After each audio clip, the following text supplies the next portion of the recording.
So exam sequence, how to attempt papers. As you can see, it's a circle. So any like any we recommend starting with MA and FA. Like I recommend you can start with simultaneously both papers, MA and FA, and then when you pass one, you can get enrolled in BT and then do this. So student may choose their own sequence. Some say maybe because you know that these MA is also called here. It is called F1. This is called F2.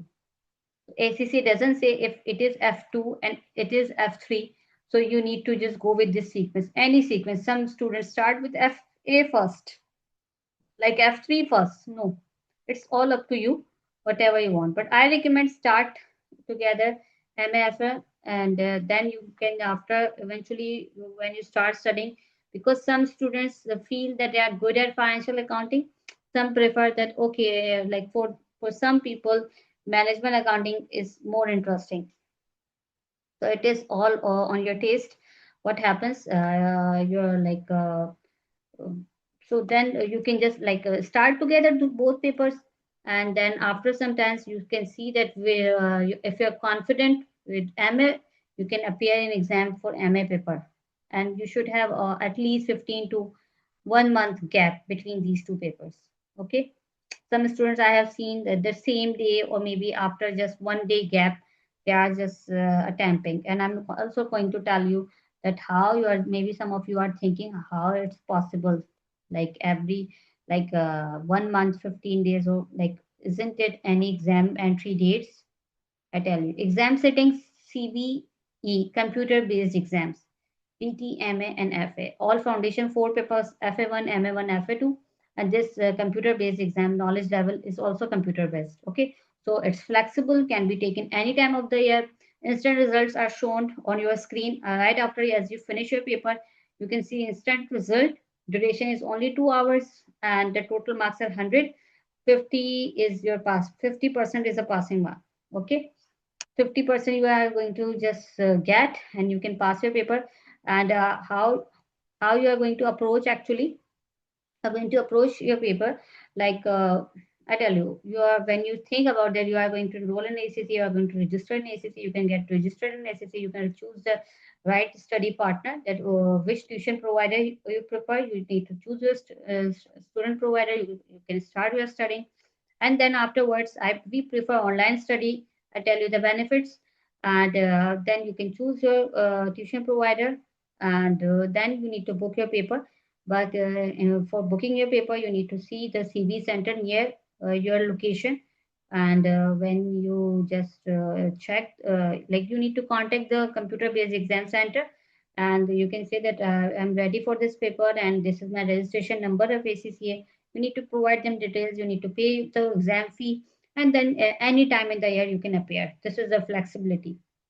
Isn't it amazing that you can study any time in the year on your own pace? For that's why when a student starts, they say that I want to finish in 2 months, and then they after 2 months they can appear. Some takes more time. Maybe they are working professionals, because not all fingers are same.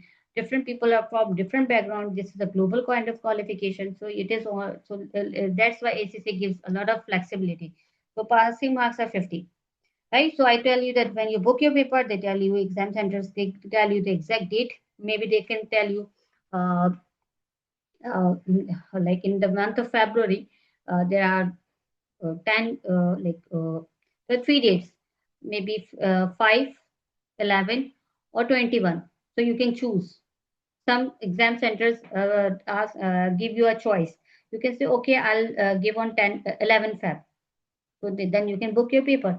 So before your paper, like 1 hour before, you need to go there, reach there. This is called the reporting time. You need to show your identity card and then registration number. They will check your details on the screen, and then they can ask you to wait for a while or wait for 30 for 40 minutes. Then they will give you, after that, when you're going to start your paper, they will ask you to just sit, go in the computer lab.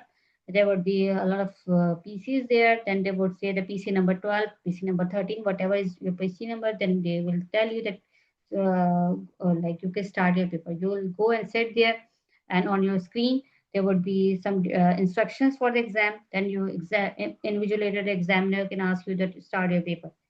right? So there would be other students as well, and you would be just doing your paper. There would be the question types would be multiple choice questions, computer like MCQs.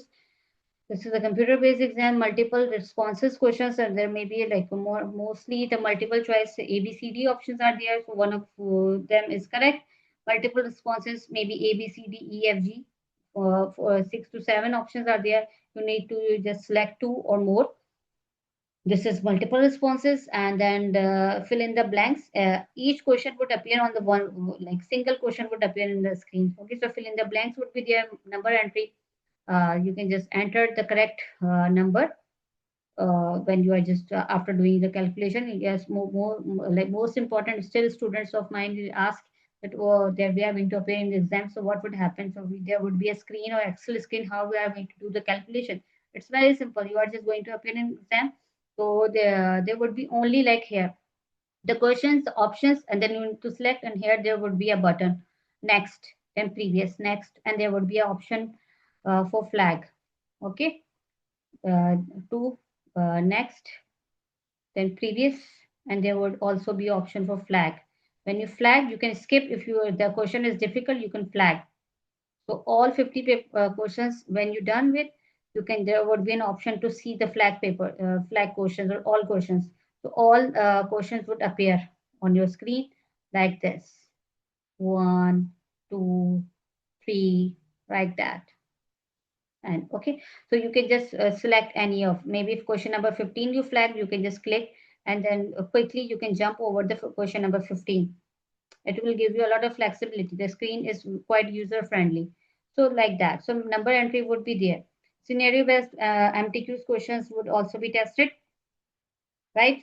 So like in FA1, MA1, FA2, MA2, the foundation papers, this scenario based questions are not only these three were there, but here in the BTM and FA exam, you will see the MTQs, scenario based questions, and there would be a question and associated with different options, and then you need to just choose or enter the right data there. Okay, so normally it is what you're supposed to, you need to click an option, you need to just do some calculation, and then enter the correct digit. Not like that lengthy theory you have to write.